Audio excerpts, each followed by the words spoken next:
अस्सलाम वालेकुम। बाखबर सवेरा में खुश आमदीद। साइम खान और सदफ अब्दुल जब्बार आपकी खिदमत में हाजिर क्या हैं। हाल है आप लोगों के? और बाखबर सवेरा में एक बार फिर से आपको खुश आमदीद कहते हैं। और जनाब अब जरा बात कर लेते हैं मैच की प्लीज। और कल जी वनडे सीरीज का आगाज हुआ पाकिस्तान साउथ अफ्रीका के दरमियान और हमने देखा कि शुरू में जी पाकिस्तान ने टॉस जीती, फिर फील्डिंग का फैसला किया। फैसलाबाद में 17 साल बाद इंटरनेशनल क्रिकेट की वापसी हुई और पहले ही मैच में पाकिस्तान ने जनूबी अफ्रीका को 2 विकेटों से शिकस्त दी। लेकिन ठीक है, आखिरी ओवर्स में 2 गेंदें पहले जी हम ये मैच जीते हैं और ऐसा लग रहा था जैसे खिलाड़ी जो हैं वो जीतने के मूड में नहीं है। और वैसे मैं ये बता दूं कि जनूबी अफ्रीका ने जी 7 से ज़ायद जो उनके सीनियर खिलाड़ी हैं वो टीम में शामिल नहीं थे।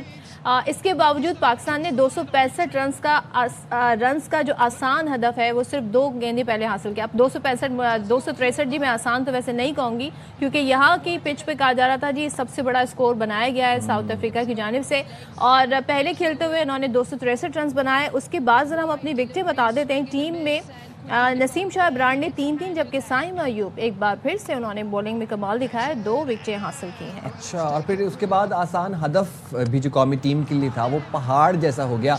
पाकिस्तान ने 8 विकेटें खोने के बाद 2 गेंदें पहले हदफ हासिल किया। जैसे सदफ ने आपको बताया, सलमान आगा ने 62, रिजवान ने 55, फ़खर जमान ने 47 और साइम अयूब ने 39 रन स्कोर किए। और दूसरा वनडे फैसलाबाद में 6 नवंबर को अब खेला जाएगा। और इसी के साथ आपको ये बता दें कि भारत के ज़ेरे असर इंटरनेशनल क्रिकेट काउंसिल को भी भारत की तरह 6-0 से चिढ़ हो गई है और पाकिस्तान से तासुब भी बेनकाब हो गया है। आईसीसी ने एशिया कप में हारिस रऊफ का इशारा को कोड ऑफ कंडक्ट की खिलाफ वर्जी करार दी थी। वो आपको याद है ना, वो ये 6 मील वाला इशारा किया था हारिस रऊफ ने एशिया कप में। तो अब आईसीसी कहते हैं कि कोड ऑफ कंडक्ट की खिलाफ वर्जी। तो जो आप ये जो भारतीय जो क्रिकेट प्लेयर्स जो हैं जब ये सियासी बयान देते हैं और प्रेस कॉन्फ्रेंस में बैठ के सूर्या कुमार यादव ने क्या क्या बात नहीं की, वो कोड ऑफ कंडक्ट की खिलाफ वर्जी नहीं थी। भाई आपको पता है ना आईसीसी पे किसका जोर चलता है? बीसीसीआई का। और अब तो जय शाह भी सारे मामला देख रहे हैं। तो भाई ये है सवालात, इनको लेके आगे बढ़ते हैं।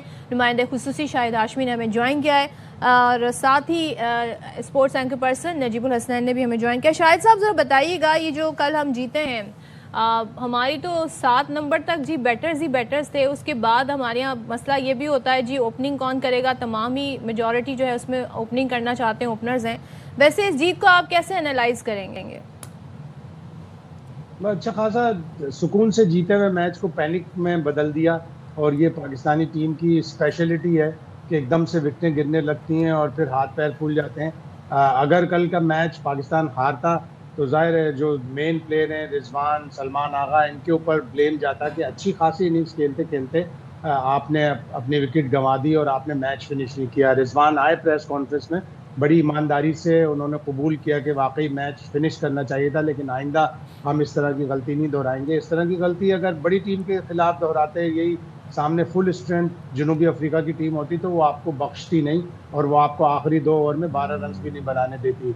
जीत होती है, लेकिन इस जीत से बहुत कुछ सीखने की ज़रूरत है पाकिस्तान टीम को कि पैनिक नहीं करना चाहिए और मैच फिनिश करके आना चाहिए जो मुस्तनद बैट्समैन होते हैं। नजीब भाई, same question, how would you analyse कल की विक्ट्री, इवन दो कि वही पिच है जहाँ पर हम 9 मैच जीत चुके हैं माजी में और अपने ही होम ग्राउंड में आप बौखलाहट का शिकार हो जाते हैं, आप घबरा जाते हैं, आपको सेंसेशंस होने लग जाती हैं।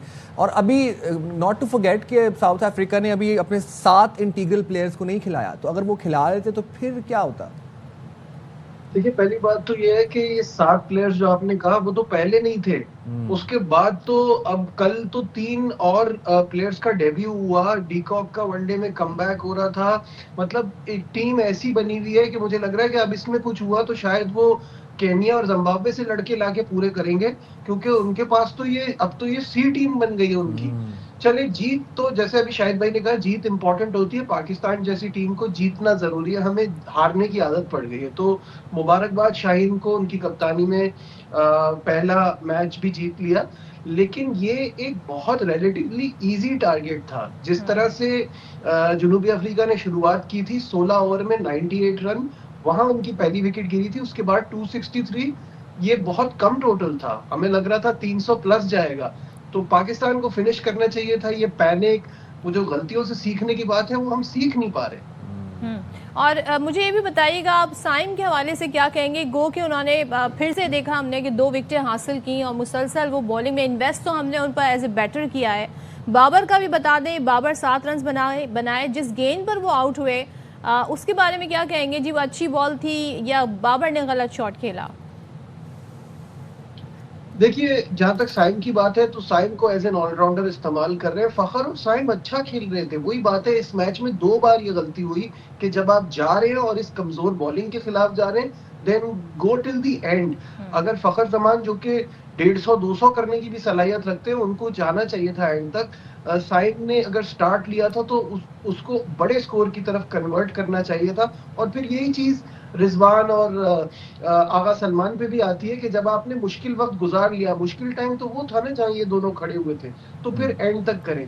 बाबर के लिए कहूंगा कि वो तो स्टार्ट ही नहीं कर पाए, वो चल नहीं पाए, तो उनपे इस मैच में ब्लेम डालना बनता नहीं है। और वनडे में ऑब्वियसली उनकी माजी में परफॉर्मेंसेस भी ऐसी हैं, वो आगे उनको मौका मिलेगा कर लेंगे, बट खड़ा होना पड़ेगा टीम को दोबारा से, क्योंकि इन टीमों के खिलाफ अगर आपको मसला होगा तो आगे तो फिर मुश्किलात बहुत बढ़ जाएंगी। शाहिद भाई, आप भी ज़रा आपका भी कमेंट चाहूँगा। एक तो बाबर की परफॉर्मेंस पे कमेंट कर दें। हम तो सुन रहे थे कि बाबर का कमबैक हो गया और बाबर आ गए और बाबर छा गए, बट यहाँ पर तो कल तो हमने देखा कि सूरत हाल बहुत मुख्तलिफ थी। सेकेंडली, हसन नवाज मुसलसल फेल नज़र आ रहे हैं। स्पिनर्स को खेलना उनके लिए एक बहुत चैलेंजिंग नज़र आ रहा है। तो आपको लगता है कि उनको ड्रॉप कर देना चाहिए, मतलब उनको रेस्ट दें उनको?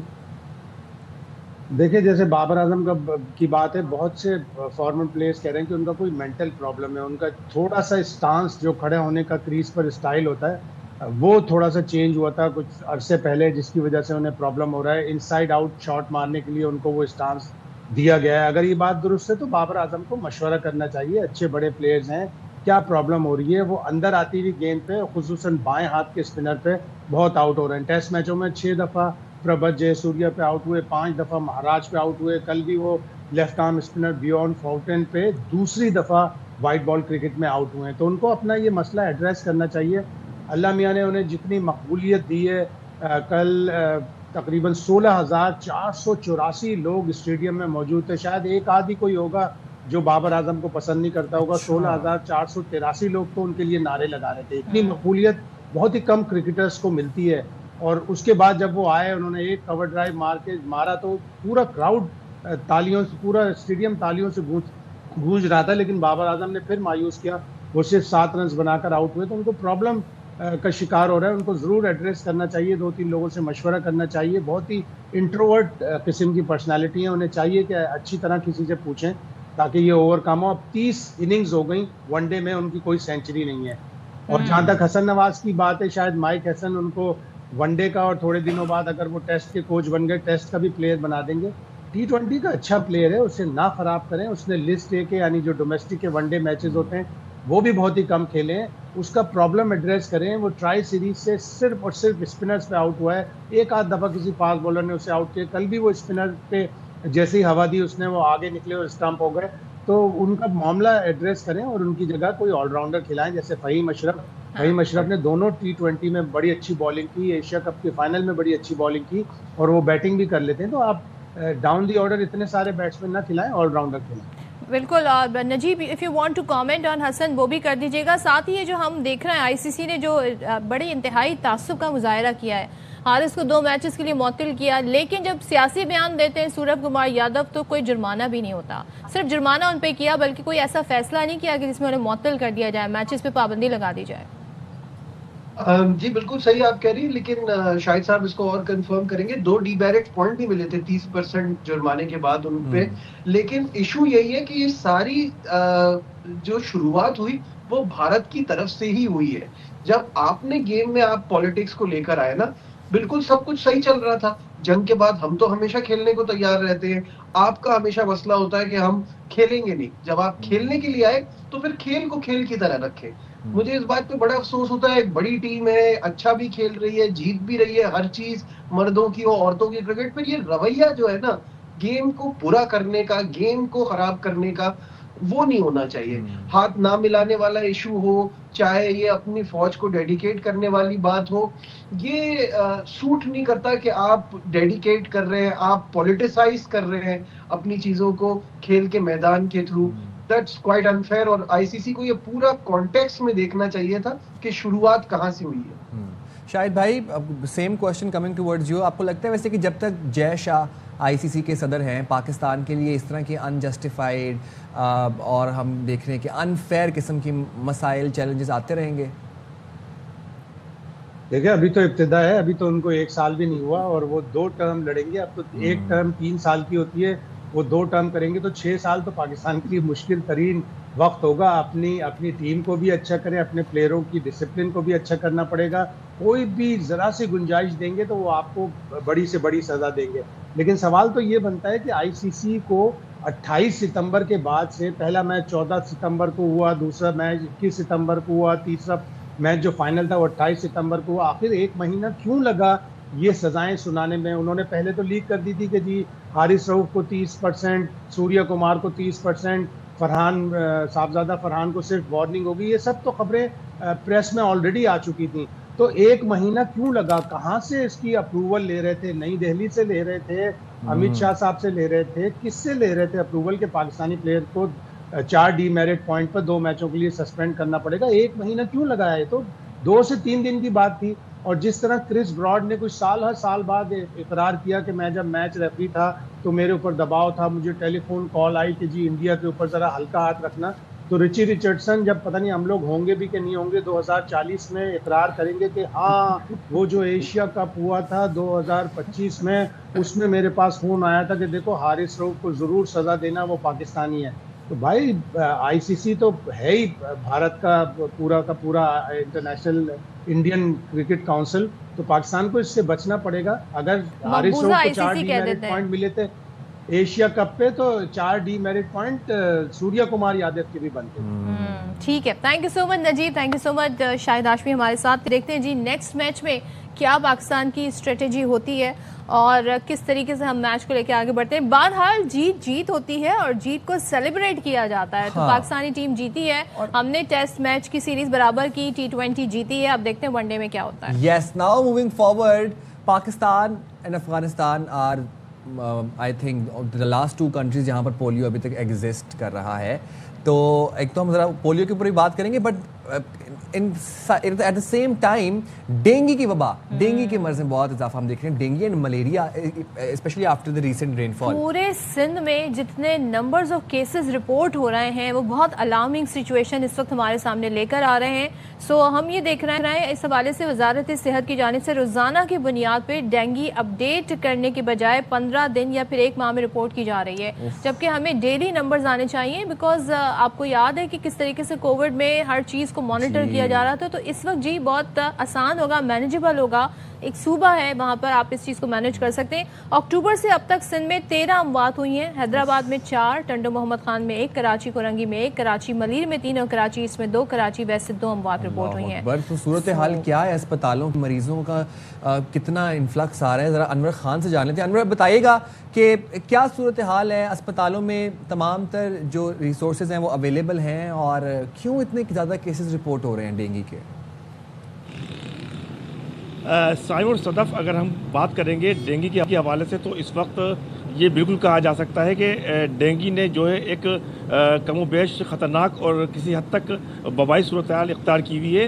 आप गफलत का अंदाज़ा इस बात से लगाया जा सकता है कि वो अमवात जो कि गुज़िश्ता माह हुई थी उसका डेटा 4 नवंबर को जारी किया जाता है। उसके साथ साथ जो अदाद-ओ-शुमार जारी किए जाते हैं वो योमिया बुनियादों के बजाय 15 और फिर माहाना बुनियादों पर जारी किए जाते हैं। माजी के अंदर डेंगू के तमाम केसेस की रिपोर्ट 12 से 24 घंटों के दौरान दी जाती थी। ताहम इस वक्त जो सूरत हाल ये है कि सुबह सिंध की मुख्तलिफ लेबॉर्ट्रीज़ और इसके साथ साथ निजी व सरकारी अस्पतालों से जो अदाद-ओ-शुमार जारी हुई उसके अंदर 13 बात सामने आई।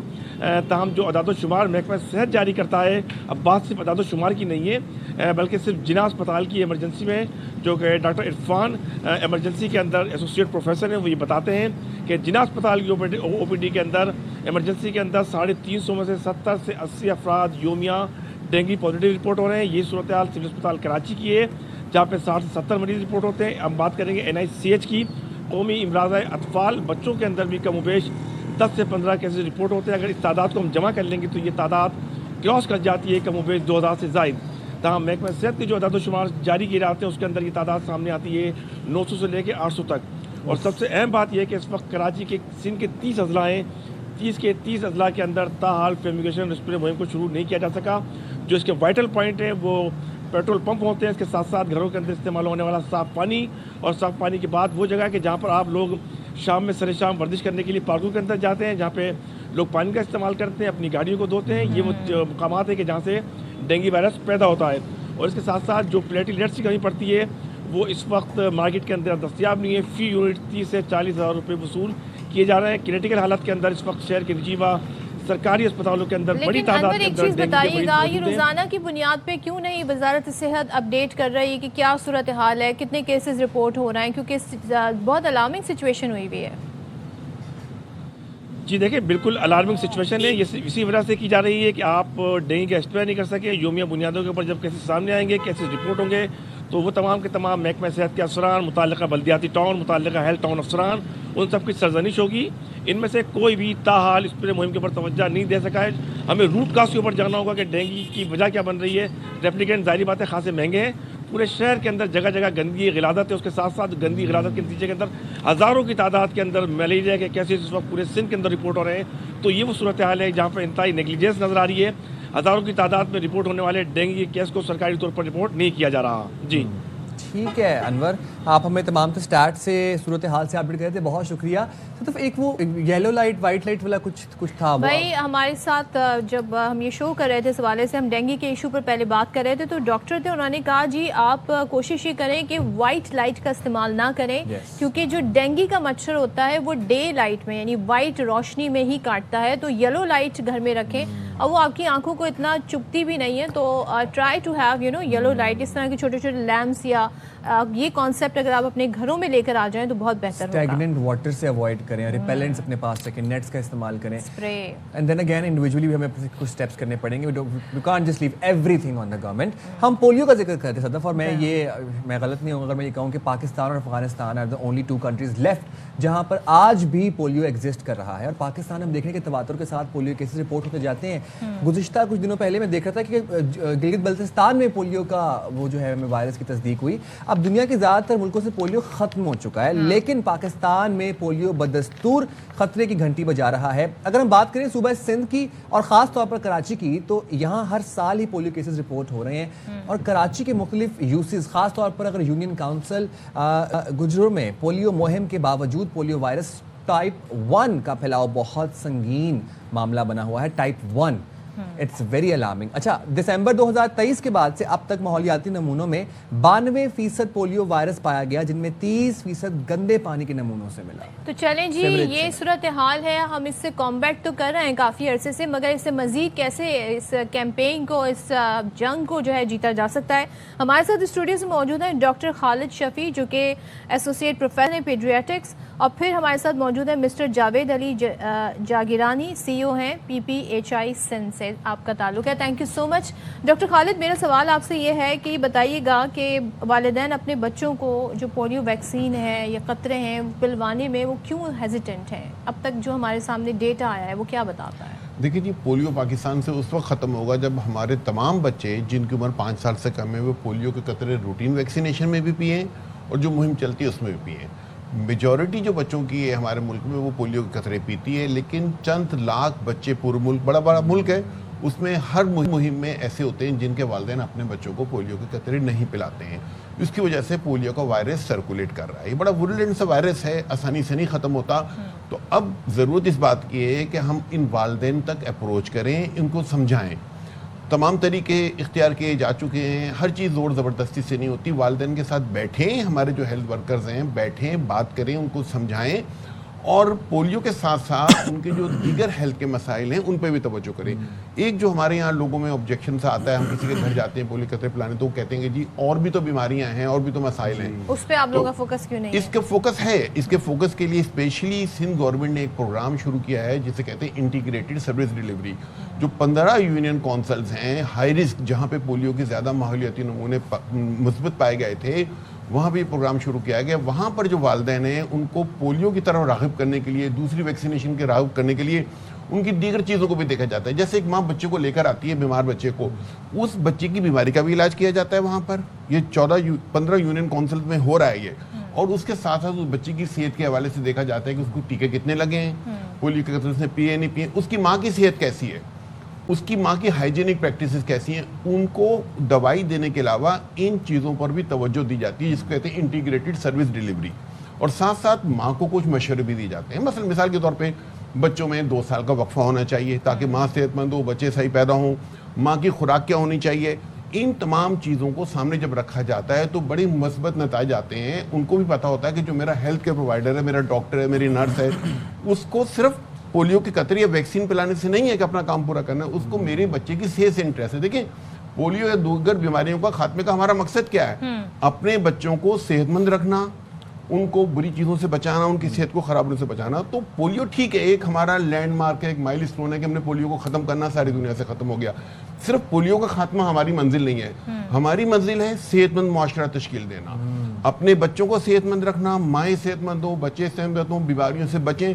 वो बीमारियां जिनसे बचना इंतहाई आसान है, जिसके लिए ज्यादा रिसोर्सेज की जरूरत नहीं है, इसलिए कहते हैं सुगढ़पन, एक उर्दू का बहुत अच्छा लफ्ज है, माओ में वो शऊर पैदा करना। इसीलिए सिंध गवर्नमेंट में जो ISD integrated service delivery project शुरू किया है, ये एक जैसे कहना चाहिए रोल मॉडल के तौर पे काम कर रहा है। और जैसे जैसे इसके नतीजे बहुत हौसला अफजा होंगे, ये चीज़ पूरे हेल्थ सेक्टर में, पूरे सिंध में, पूरे पाकिस्तान में नाफिज करने की कोशिश करेंगे। वो आवाम तक जाएंगे। लवली। जावेद अली जागीर साहब, PPHI बहुत वसी नेटवर्क है, तो हम जरा जी जानना चाहते हैं कि आप इस मंसूबे में किस तरह ताउन कर रहे हैं और इससे कम्युनिटीज़ को क्या फ़ायदा हो रहा है? Thank you ji.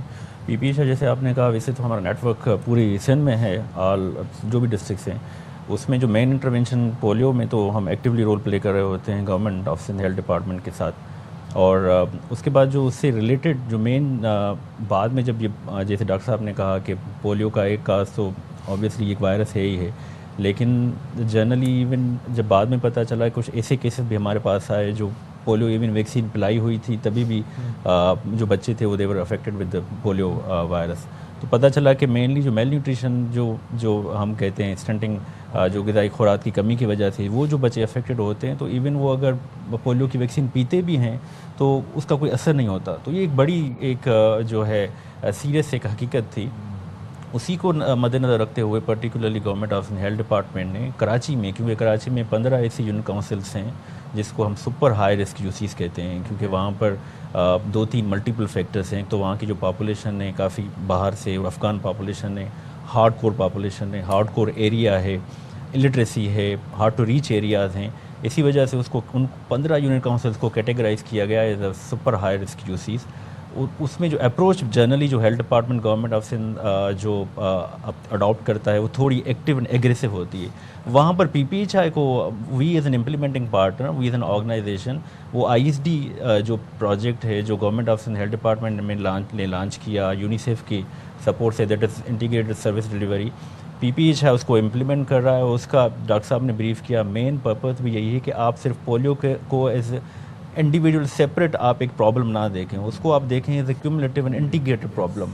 And that problem obviously जो एक इस तरह का हो जो इंटीग्रेटेड मल्टीपल इश्यूज से रिलेटेड हो, आप उसको तभी एड्रेस कर सकते हैं जब आप उसको इंटीग्रेटेड अप्रोच के साथ जाएं, विच मीन्स आपकी हेल्थ फैसिलिटी पे जो हमारी हेल्थ फैसिलिटीज़ हैं, जो उन 5-15 जो हाई रिस्क यूनिट काउंसिल्स हैं, वहाँ पर आप एक कंपोजिट पैकेज दें जिसमें जब वो बच्चा आए तो ना सिर्फ पोलियो की वैक्सीन उसको पिलाई जाए, बल्कि उसकी अगर वो मेल न्यूट्रिशन अफेक्टेड है तो उसको आप वो कमोडिटी भी दें, वो जो हम उसको पाउडर देते हैं, एक फूड देते हैं, उसको थेरापेटिक फूड कहते हैं, काफ़ी कास्टली आइटम होता है, ताकि वो बच्चा उस मेल न्यूट्रिशन से निकल आए, नंबर 1। नंबर 2, उसको हम एजुकेट भी करें उसके पेरेंट्स को कि आप जो सैनिटेशन है वो दैट्स वेरी इंपॉर्टेंट, कि आप जाएं, वैसा ना हो कि आप लेट से पोलियो वैक्सीन भी पी लें, आप फूड भी ले लें, लेकिन अगेन आपके घर में प्रैक्टिसेस वही होंगी, आप साफ़ हाथ नहीं करेंगे व्हाटएवर, तो अगेन आप रिस्क पे होंगे उस पोलियो जो है उस डिजीज़ उस वायरस के ऊपर।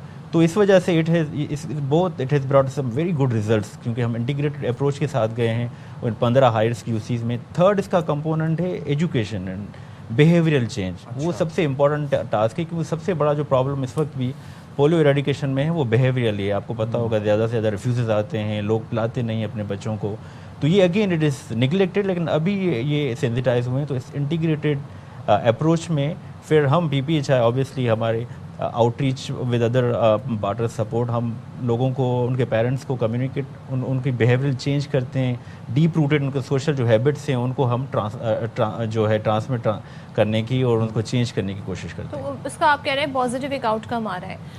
काफ़ी पॉजिटिव आउटकम आया है। हमारी टीम्स दे आर मतलब इतनी दिन रात मेहनत करती हैं, but there has been a very good encouraging result out of it. Qadir साहब, एक चीज़ जो मैं आपसे पहले भी जब बात कर रही थी, हमारे यहाँ लोगों में अभी तक ये कॉन्सेप्ट है कि जी एक ही बार पोलियो के कतरे पीने होता है, तो ज़रा ये लोगों को क्लैरिफाई कर दें, क्योंकि जब बार बार टीम जाती है तो वो ट्रस्ट जो है ना उनका, वो वहाँ पे शटर होना जी शुरू हो बिल्कुल, जाता है। लोगों की बात भी एक हद तक चीज़ है, इसे कहते हैं कम्युनिटी फटीक। थक जाते हैं लोग ना, पिला के पिलाने वाले भी थक जाते हैं। देखिए हकीकत जो है ये है, हमारा जो EPI का प्रोग्राम है उसमें बच्चों को पैदाइश पे पोलियो के कतरे पिलाए जाते हैं। इसके बाद 3 दफ़ा बच्चों को पोलियो कतरे 6 हफ्ते, 10 हफ्ते, 14 हफ्ते पे पिलाए जाते हैं।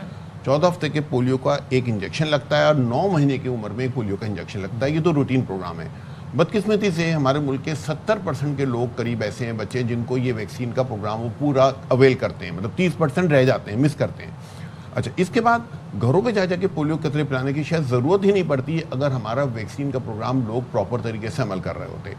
अब बार बार पोलियो कतरे पिलाने की ज़रूरत सिर्फ इसलिए पड़ रही है, वरना मुल्क में 2 मुहिम अगर 2-3 साल अच्छी चल जाएँ तो पोलियो ख़त्म हो जाएगा। लेकिन बदकिस्मती से कुछ बच्चे जिनको पोलियो के कतरे जो नहीं पीते हैं, जिनके वालिदैन इनकारी होते हैं किसी भी वजह से, वो पोलियो की ट्रांसमिशन होती रहती है। पोलियो का वायरस ट्रांसमिट बहुत तेज़ी से होता है। हमारे यहाँ सफाई सुथराई की सूरत हाल अच्छी नहीं है, हमारी अपनी हाइजीनिक प्रैक्टिसेस अच्छी नहीं है। वो जो जैसे जाकिरानी साहब ने कहा कि हाथ धोना नहीं है, वॉशरूम का प्रॉपर इस्तेमाल करना नहीं है, सीवरेज का वाटर पीने के पानी से मिल जाता है। नतीजा ये होता है कि बच्चा जिसको पोलियो के जरासीम होते हैं उसके स्टूल में, फुजले में खारिज होते हैं जरासीम, वो पीने के पानी में मिक्स होते हैं, दूसरे बच्चों को पोलियो का वायरस सर्कुलेट कर रहा है। ये हर जगह में बार बार नहीं पोलियो कतरे पिलाए जाते हैं। पूरे मुल्क में मुहिम 2 या 3 दफ़ा चलती है, लेकिन जिन इलाकों में पोलियो का वायरस मिलता है वहाँ पर लगातार महीने 2-3 मुहिम चलानी पड़ती हैं। यही बात है जो हेल्थ केयर वर्कर्स को, लोगों को समझानी है, और हमारा यही है कि हम पोलियो ज़रूर ख़त्म करेंगे। इंटरनेशनल रिक्वायरमेंट है, ये वाहिद बीमारी है दुनिया से ख़त्म हो जाएगी, इसके बाद दुनिया और बीमारियों को ख़त्म करने की तरफ चलेगी। ये ह्यूमैनिटी की बात है, इंसानियत की बात है। लाखों बच्चे माजूर होते थे पोलियो से एक ज़माने में, अब नहीं होते हैं। अब केस चंद हैं, लेकिन चंद का मतलब है कि वायरस अभी जिंदा है, हमें वायरस को ख़त्म करना है। ख़त्म करने के लिए बहरहाल अभी हमें मज़ीद मेहनत करनी पड़ेगी। मज़ीद मेहनत के साथ साथ लोगों में हमें ये शऊर पैदा करना है कि हम सिर्फ पोलियो के कतरे पिलाने वाले नहीं, हम उसके बच्चे के मुहाफिज हैं। मुहाफिज हैं, उसके बेहतरीन मुस्तकबिल के, उसके सेहतमंद मुस्तकबिल के मुहाफिज। जाकिरानी साहब, आप कोई पैगाम देना चाहेंगे आप हमारे व्यूवर्स को पोलियो के हवाले से? थैंक यू वेरी मच जी। पैगाम वही है, सेम है, ख़ास तौर पे पेरेंट्स के लिए जो बेसिकली ज़ामिन हैं अपने बच्चों की सेहत के लिए। ऑब्वियसली अल्लाह ताला ने जब औलाद देता है, बच्चे देते हैं, तो एक इनडायरेक्ट रिस्पॉन्सिबिलिटी होती है उनके वालिदैन के ऊपर कि उनको तहफ़्फ़ुज़ दें, उनको तालीम दें, उनको पढ़ाएँ बढ़ाएँ, सेहत दें उनको। तो ये एक जो है मॉरल ऑब्लिगेशन बन जाती है, एक रिलीजियस ऑब्लिगेशन बन जाती है।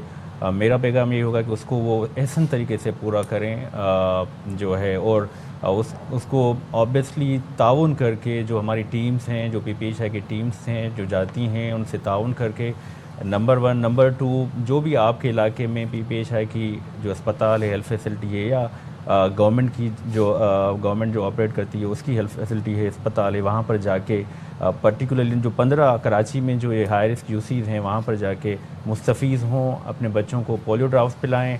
वहाँ पर आप अगर बच्चा स्क्रीनिंग करेंगे, अगर वो खुराक की कमी का शिकार है तो आपको फूड भी देंगे, वो उनसे लें, वो आप अपने बच्चे को दें एक जज्बे के साथ और एक स्पिरिट के साथ, ताकि हम एज ए नेशन इस मूजी बीमारी, जो भी इस पोलियो बीमारी को हम जो है ख़त्म कर सकें इंशाल्लाह। Thank you so much Javed साहब, thank you so much. Doctor Khalid साथ थे। और जनाब, कोशिश हमारी ये है, और बार बार हम इस इशू को इसलिए भी हाईलाइट करते हैं ताकि आप में अवेयरनेस आए और पोलियो जैसे मर्ज से निजात हासिल। आज जो है वर्ल्ड सुनामी डे मनाया जा रहा है। अब सुनामी से आपको आइडिया हो गया होगा कि लास्ट जो कुछ हमारे इवेंट हुए हैं सुनामी से, जिस तरीके से कहते हैं ना बड़ी बड़ी कंट्रीज़ जो हैं उनमें हमने तबाही और बर्बादी देखी है। तो ये बेसिकली आज के दिन उसके बारे में अवेयरनेस, मैंने बहुत सारी ऐसी वीडियोस देखी हैं साइम, जिसमें लोग जो हैं जी, समंदर जो है वो ठाटे मार रहा है, बिफर रहा है, लेकिन लोग खड़े हैं वहाँ पे वीडियो बना रहे हैं अपने सोशल मीडिया प्लेटफॉर्म के लिए।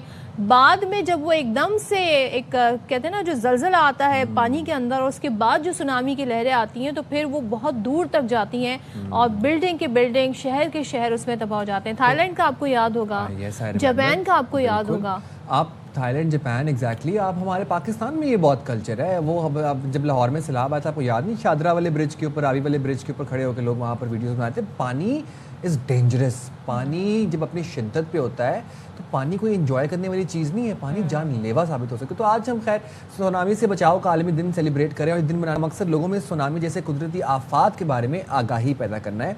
और इसी वाले से फिर हम बात भी कर लेते हैं। हमारे साथ मौजूद हैं अमीर हैदर साहब और चीफ मेट्रोलॉजिस्ट कंट्री रिप्रेजेंटेटिव हैं of international oceanic wave tsunami organisation. बहुत शुक्रिया हैदर साहब, आपने बाखबर सवेरा के लिए वक्त निकाला।